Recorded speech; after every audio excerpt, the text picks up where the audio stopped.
All right, so this is a video reviewing for the Chapter 6 test, and the best way to do it is to go back to your very first quiz from Chapter 6 and just do a quick review, because I have to put some questions from everywhere, all the sections of Chapter 6. So let's go back and review this.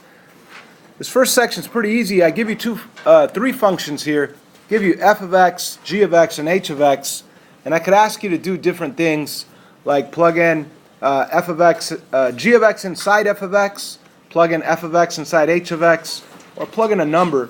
So let's go through 5, 6, and 7. So number 5, you always start from the inside and then work your way out. It's telling you to plug in g of x inside f of x. So you're going to take the g of x function, which happens to be x minus 7, and put that binomial inside the f of x function where the x is at.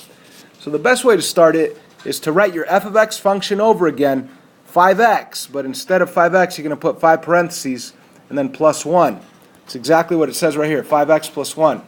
And then what you want to do is take your g of x function, which is x minus 7, and plug it inside those parentheses, x minus 7.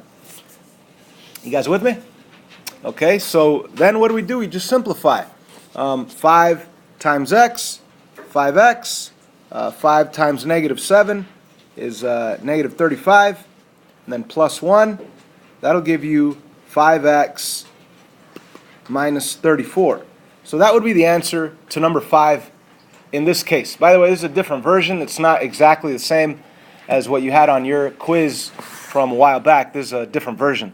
So I just want to give you a taste of what you might see on a couple of questions on tomorrow's test. So plugging in one function into another. So your answer here would be 5x minus 34. So let me erase this, get some more space, and let's do number 6. Plug in f of x inside. Okay, so we're done with this. Plug in f of x inside h of x. That's what this says. Plug in f of x inside h of x. So you're going to take your f of x and put it inside h of x. That one's easy. H of x is really x plus 9, but I'm going to write it as parentheses plus 9. Okay? And what am I going to plug inside the parentheses where the x is at? I'm going to plug in the f of x function, 5x plus 1, right inside the x. So I'm going to plug in 5x plus 1 right in here. So you're going to have a 5x plus 1 right in there. And notice that there is nothing to distribute. The only thing you have to do is add 9, so you don't even need the parentheses. It's really just 5x plus 1 plus 9. So your final answer there would be 5x plus 10. Again, don't try to find your quiz and look at this exact question, because it's a different version. It's not the same question. But do we understand how to do that? Are we cool on tomorrow's test with this? I hope so. The last one, number 7, they give you negative 2. They want you to plug it inside the g and then plug that inside the h. So let's take negative 2 and plug it inside g. If I plug in negative 2 right here, what do I get? Negative 2 minus 7. What do I get? Negative 2 minus 7. Negative 2 minus 7. Negative 9. All right, so I'm going to plug in. This is really negative 9, so I really have h of negative 9. Then what do I do with the negative 9? I plug it into the h. So if I plug in a negative 9 right here, what's negative 9 plus 9? 0. So the final answer to number 7 is 0. So there's going to be a good 3 questions out of 20-something that are like that. Also finding the inverse. How do you find the inverse? Switch x and y and solve for y. Okay, so it's not enough to just do this. Yeah, we switched x and y, but you need to also be able to solve for y. So how do you solve for y? You just subtract 3, x minus 3 equals 4y. Final step would be to do what? Divide by 4 and divide by 4. So that's your answer. Y equals x minus 3 over 4. That's the inverse. Cool? Let's do one more just for fun. This one, oh yeah, by the way, again, if you go to your other quiz, it's not the same ones, right? They're different values. So on number 10 here, if I switch the x and y, I'll have x equals negative y plus 8. And let's solve for y. I want to subtract 8 on both sides. I want to have negative y equals x minus 8. And for my final step, what do I need to do to get y by itself right here? Multiply everything by -1 or divide everything by -1. Bottom line is all the signs are going to change. Change, change, change. So you really end up with, let me rewrite this in a nicer way. It's going to be y equals negative x plus 8. Now you might be thinking, wow, look at that. It's the original. Yeah, it is. In this case, the inverse of y equals negative x plus 8 is the exact same equation, y equals negative x plus 8. That happens sometimes, rarely, but it happened right here. It could happen on tomorrow's test. Okay, what else? Graphing. I'm going to have to throw a graph on there.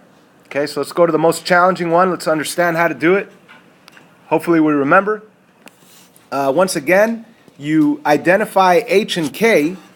How do you identify, what's h and what's k? H is the opposite of what you see inside parentheses with x, or inside the square root with x. So yeah, right here we see a +1, so you need to think opposite, -1. Now what does that ultimately mean? That you're going to go 1 unit to the left, okay? Now, let's look at k. K is what? You take that for what it is, so k is +3. Okay, now that means +3 means you're going to go up 3. So the h is, think opposite of what you see with x, and that gives you your left or right shift.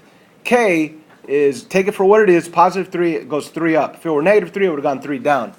And that's the shift, the translation. Now, after you identify h and k, what you should do is ignore h and k. I always like to box in and leave the h and k out of it. So I like to think of this function as y equals -2 square root of x. I'm ignoring h and k. And then I make an xy table just for this function without the h and k. And I plug in some inputs and pull out some outputs. And of course, the inputs and outputs that you plug in, the inputs that you plug in should be nice numbers. Like, what's a nice number to plug in right here into the square root? 0 is great because the square root of 0 is 0, and then 0 times -2 is still 0. That's awesome. Okay, what is another nice number to plug in here into the square root? 4 is great, but even before that, how about 1? Right? So let's plug in 1. The square root of 1 is what? 1, okay? And then 1 times -2? -2 is our output, okay? And now let's do what you guys said. Plug in 4. 4, what's the square root of 4? And 2 times -2? -4. And the last one would be 9. That's a perfect square number. The square root of 9 is what? Square root of 9 is 3. And 3 times -2? -6. So ladies and gentlemen, these are coordinates, but there are coordinates to our parent graph. It doesn't have an h or k shift. But let's graph these coordinates. 0, 0, I want to do it in red, is right here. There's 0, 0. Then I have 1, -2, that's right here. And then I have 4, -4. 1, 2, 3, 4, 1, 2, 3, 4. Right there, 4, -4. And then I have 9, -6. 9, -1, 2, 3, 4, 5, 6 right there. Cool? So we don't want to draw the line through here yet, because I need to take all these coordinates and shift them all 1 to the left and 3 up.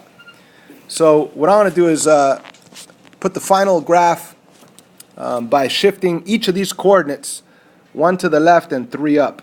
Okay? There's 1. There's another. 1 to the left. 1, 2, 3. Right there.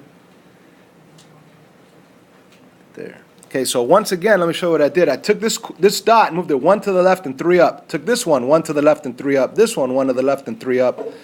This one 1 to the left and 3 up. And we end up with those blue dots, which are our final graph.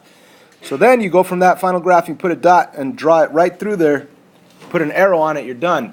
Now please make sure this is the beginning dot. Do not go past it this way, because that's going to be wrong. I have to deduct points, right?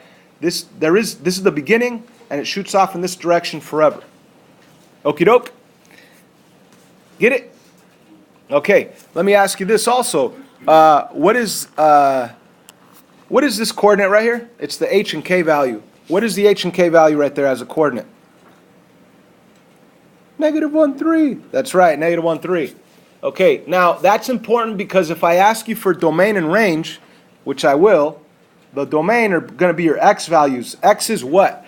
Compared with the hk value, and in what direction with the graph? The domain is what? X is what? Greater than or equal to?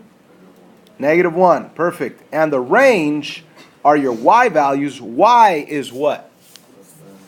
Less than or equal to 3. Now, once again, domain are your x values. X values go left and right. So this whole graph starts here and it goes to the right. So it starts at the x value of negative 1, right? Starts at negative 1 and it goes to the right. So x is greater than negative 1. Now the y values are up and down values, right? So it starts here at this point, which is a y value of 3, and it goes down from that point. So y is less than or equal to 3. So I hope we understand that. That's going to be one graph question on tomorrow's test. Let's move on.